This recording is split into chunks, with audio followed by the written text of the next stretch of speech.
रिश्वतखोर बहू। ये क्या बात हुई? तुझे पता भी है तो क्या बोल रही है बहू?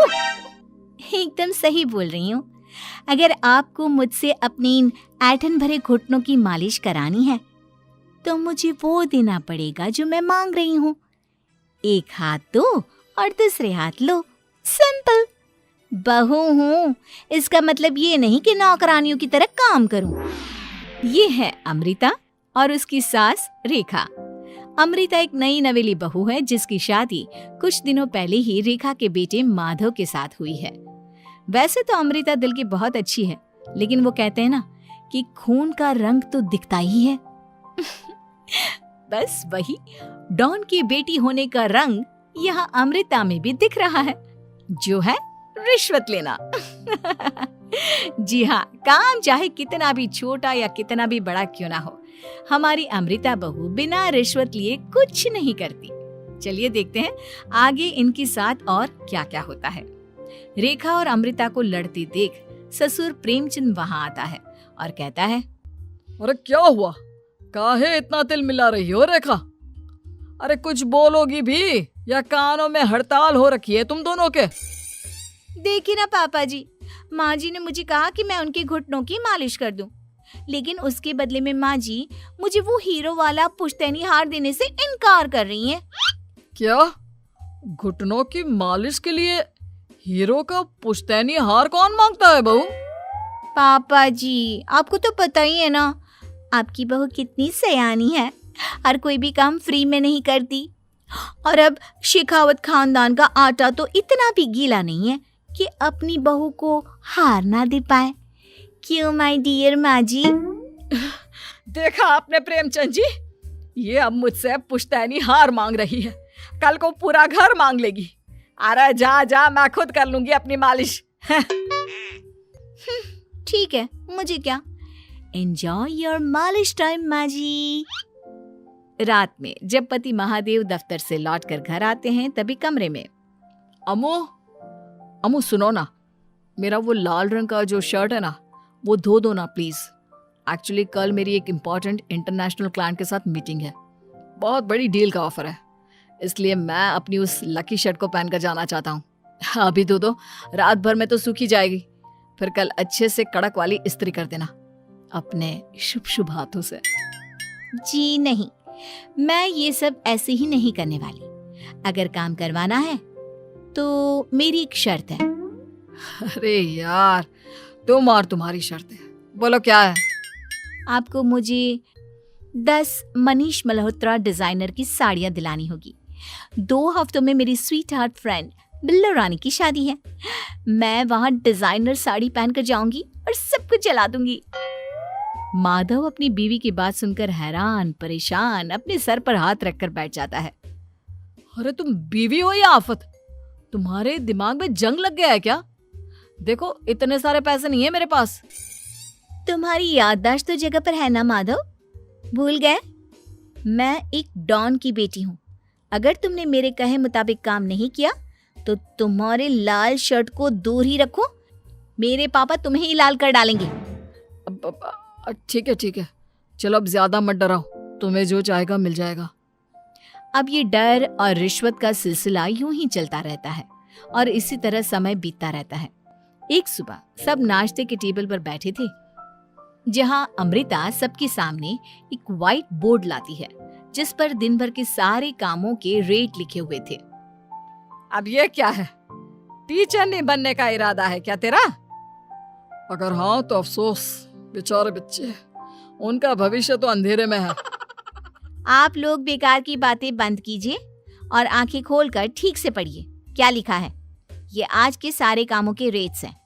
आलू पराठे, चाय, दाल, रोटी, चावल, सब्जी, हलवा, मिठाई, रसोई की सफाई, वॉशिंग मशीन में कपड़े धोना, ओखल में मसाले कूटना और माँ जी और पापा जी के अलमारी की सफाई करना। इन सब कामों की कुल मिला के जो रकम बनती है वो है ये 10,000 रुपए और माँ जी के लेटेस्ट लाए हुए सोने के झुमके भी। अमृता, तुम इंसान हो या हैवान? जरा तो दया करो हम पर। हे राम जी, उठा लो, अब ना देखा जाता ये सब। सच में पता नहीं कौन सा दिन था वो जब ये हमारे घर आई। महादेव, तेरे प्यार ने तो हमारा जीना दुश्वार कर दिया बेटा। दुनिया में बहुत रिश्वतखोर लोग देखे, लेकिन ऐसी रिश्वतखोर बहू पहली बार देख रहा हूँ जो अपने ही परिवार को लूटने में लगी है। बहू, तुझे पता है ना कि ऐसे रिश्वत मांगना गुनाह है। पापा जी, मैं कोई गुनाह नहीं कर रही हूँ। रिश्वत लेना बाहर की दुनिया में गुनाह है। मैं तो बस अपना हक मांगती हूँ। मेरी रिश्वत रिश्वत नहीं, मेरा शगुन है, नेग है। और वैसे भी मैं एक बहू हूँ, इसका मतलब ये नहीं कि मैं सब काम पूरी जिंदगी फ्री में करूँ, आपके चरणों को धोते बैठूं और 24 घंटे आपकी नॉन स्टॉप सेवा करती बैठूं। चलिए छोड़िए, नाश्ता और खाना चाहिए तो बोल दो जल्दी से, वरना मैं चली थिएटर। आज मेरे फेवरेट सलमान की पिक्चर रिलीज हुई है। इतना कहकर अमृता वहां से चली जाती है। इस बेवकूफ का जल्दी कुछ करना पड़ेगा। कुछ दिनों बाद घर में पूजा रखी थी और पूजा में 11 पंडितों का खाना बनाने के लिए कहा जाता है, वो भी नई बहू के हाथों से। देखो अमृता बहू, आज घर में पूजा है, 11 पंडितों को खाना खिलाना है। 56 भोग बना पाओगी? उन्होंने कहा है कि नई बहू के हाथों का खाना ही होना चाहिए, नहीं तो मैं रेखा को ही बोल देता हूँ। ओ कम ऑन पापा जी, खाना तो मैंने फ्री फंड में अपने घर में भी कभी ना बनाया, तो अब आपको क्या लगा कि पूजा का नाम लेकर आप मुझे अपनी झांसी में फंसा लोगे? अरे कल मुही, बस अब बस, पहले सुन भी ले क्या कह रहे हैं हम। तुम्हें जितने पैसे चाहिए, जितने तोहफे चाहिए, सब ले लेना, बस पूजा पाठ में कोई बाधा नहीं आनी चाहिए। ओहो, ये हुई ना समझदारी वाली बात। ठीक है, अब आप लोग निश्चिंत रहिए, मैं ऐसा खाना बनाऊंगी कि उन 11 पंडितों की 11 पुश्तें भी मेरे खाने के स्वाद को याद रखेंगी। अमृता पंडितों के लिए खाना पकाती है और पूजा संपन्न होने के बाद उन्हें केले के पत्तों पर खाना परोसती भी है, जिस पर खाने का पहला निवाला खाते ही वो क्या भोजन है।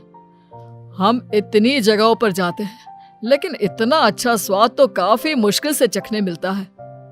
रेखा जी, प्रेमचंद भाई साहब, आप लोग सच में भाग्यवान हो कि आपको इतनी सर्वगुण संपन्न बहू मिली है, जिसके हाथों में साक्षात माँ अन्नपूर्णा विराजती है। सर्वगुण संपन्न, सबको संपन्न कर देगी यह खूंखार औरत। कुंडली मार कर बैठ गई है मेरे बेचारे बेटे के जीवन में। एक मिनट, अरे ये बात मेरे इस बूढ़े दिमाग में पहले कैसे नहीं आई? इस अमृता की बच्ची को मैं अपने घर से बाहर कैसे निकालूं? इसका उपाय तो पंडित जी के पास जरूर रहेगा। रेखा अगले दिन पंडित जी के पास जाकर उन्हें अमृता के बारे में सब कुछ बता देती है, जिसे सुन पंडित जी भी परेशान हो जाते हैं। अरे, ऐसी बहू तो 7 जन्मों में भी किसी को नसीब ना हो भगवान। देखिए रेखा जी, आपकी रिश्वतखोर बहू और आपके बेटे की कुंडलियों को जोड़कर देखा है मैंने, लेकिन इसमें तो यही बता रहे हैं कि ये आपके जीवन से कभी नहीं जाने वाली। इसलिए उससे सुधारने के लिए जल्दी आप लोगों को ही कुछ करना होगा, नहीं तो एक दिन वो आप लोगों को कंगाल करके ही दम लेगी।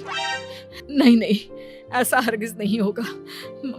मैं कुछ करूंगी, हाथ पे हाथ धरे नहीं बैठूंगी मैं। वहीं घर पर अमृता को ये पता चल जाता है कि उसकी सास रेखा पंडित जी के पास उसकी और महादेव की कुंडलियां लेकर गई थी, और इस पर जब रेखा घर लौटती है तब वाह माँ जी वाह, बहुत ही ज्यादा सयानी निकली आप तो।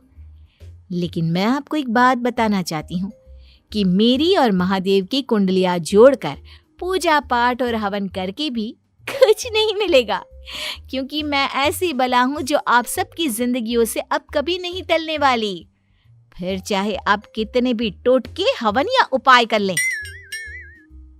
तो खुद को समझती क्या है रे बदतमीज, तुझसे बात करना तो दूर, मुझे तो तेरी शक्ल देखना भी नहीं पसंद। अब सास बहू के बीच एक अनकहा सा युद्ध छिड़ जाता है।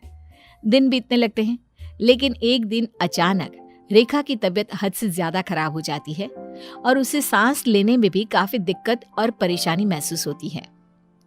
जब उसे डॉक्टर के पास ले जाया जाता है तब डॉक्टर चेकअप करके कहते हैं, देखिए, मैंने सारे टेस्ट करके देख लिए हैं और रिपोर्ट्स को क्रॉस चेक करके ये पता चला है कि रेखा जी को गंभीर दिल की बीमारी है। उनके फेफड़ों में भी काफी सूजन आ गई है। उनका जल्द से जल्द ऑपरेशन करना होगा, वरना आई एम सॉरी टू से उन्हें बचाना मुश्किल हो जाएगा। ये खबर सुनकर प्रेमचंद और माधव दोनों हक्का बक्का रह जाते हैं। लेकिन डॉक्टर साहब, कितने पैसे लगेंगे ऑपरेशन के लिए? और उसके बाद रेखा पूरी तरह ठीक तो हो जाएगी ना? जी हाँ, इस ऑपरेशन के बाद वो बिल्कुल ठीक हो जाएंगे, लेकिन वो तभी हो सकता है जब ऑपरेशन टाइम से हो पाएगा। और रही बात ऑपरेशन के खर्चे की, तो उसमें तकरीबन 6 से 7 लाख रुपए तक लग सकते हैं। जहां एक तरह सब रेखा की तबीयत और ऑपरेशन को लेकर परेशान होते हैं, वहीं घर पर रेखा को बिस्तर पर देखकर भी अमृता के अंदर जरा भी दया नहीं आती। ओ माँ जी, ये अपना फालतू का मेलोड्रामा बंद कीजिए ना आप। मुझे पता है आपको मुझे रिश्वत नहीं देनी है और घर के सारे काम मुझसे मुफ्त में करवाने हैं, इसीलिए आप ये सब कर रही हो ना। सीरियसली अमृता, ऐसे हालात में तुम ऐसी बातें कैसे कर सकती हो? हम यहाँ परेशान हैं कि ऑपरेशन कैसे कराएंगे, बैंक में इतने पैसे भी नहीं है, और तुम माँ को ताने सुना रही हो। अरे अमृता बहू, मैं भला ढोंग क्यों करूंगी? हम 6 से 7 लाख का बंदोबस्त कैसे करेंगे? करेंगे पापा, कैसे भी करेंगे। अमृता, अगर कभी भी जिंदगी में तुमने मुझसे सच्चा प्यार किया है, एक पल के लिए भी सही, तो तुम्हें आज इस परिवार, इस घर की नींव, मेरी माँ को बचाना होगा। हमने अपना सब कुछ तुम्हें दे दिया है, अब तुम्हारी बारी है अपने किए का हिसाब चुकाने की। मुझे पता है तुम्हारे अंदर भी दिल है। अमृता बिना कुछ कहे वहां से चली जाती है और अपने कमरे में जाकर वो अलमारी में से अपनी माँ की तस्वीर को निकालकर अपने सीने से लगाती है और भावुक हो जाती है। माँ, आपके जाने के बाद पापा ने ही मेरा ख्याल रखा, लेकिन उनकी वजह से ही मुझ में काफी बुरी आदतें भी आ गई। शायद मुझे इतना बुरा आपकी गैर मौजूदगी ने ही बनाया। मैंने कभी आपकी लोरी नहीं सुनी, आपकी गोद में नहीं सोई, आपके हाथों से अपने बालों की चंपी नहीं करवाई, क्योंकि वक्त से पहले ही आप मुझे यहाँ छोड़कर चली गई। लेकिन अब मैंने जितना भी इस घर से लिया है, उतना सूद समेत चुकाने की बारी आ गई है। अब मैं अपने रहते अपने प्यार को भी उसी दर्द से नहीं गुजरने दे सकती जो मैंने आपके नहीं होने से सहा है। अमृता तुरंत ही अपने सारे पैसे और गहने माधव को लौटा देती है और रेखा का ऑपरेशन किया जाता है। रेखा ठीक हो जाती है और जब घर आती है तब अमृता दरवाजे पर आरती की थाली लिए खड़ी होती है। वेलकम होम माँ जी, आई मिस्ड यू। पता है कितने दिनों से किसी के भी साथ लड़ाई नहीं की थी मैंने, और ना ही किसी से रिश्वत मिली मुझे। क्या? हमें तो लगा था कि तेरी अकल ठिकाने आ गई है, लेकिन तू तो अभी भी जैसी की तैसी ही है। माँ जी, पूरी बात तो सुनिए। हाँ, ये सच है कि मैं रिश्वत लिए बिना नहीं रह सकती लेकिन अब ना मेरी रिश्वत बदल गई है। अब मुझे हर काम के बदले झप्पी, अपनापन, प्यार और अपनी इस माँ का दुलार चाहिए ये सब तो हम तुझे भर भर के दे सकते हैं बेटा। पूरा घर एक साथ अमृता को जोर की झप्पी देता है और सब हंसते मुस्कुराते घर के अंदर चले जाते हैं।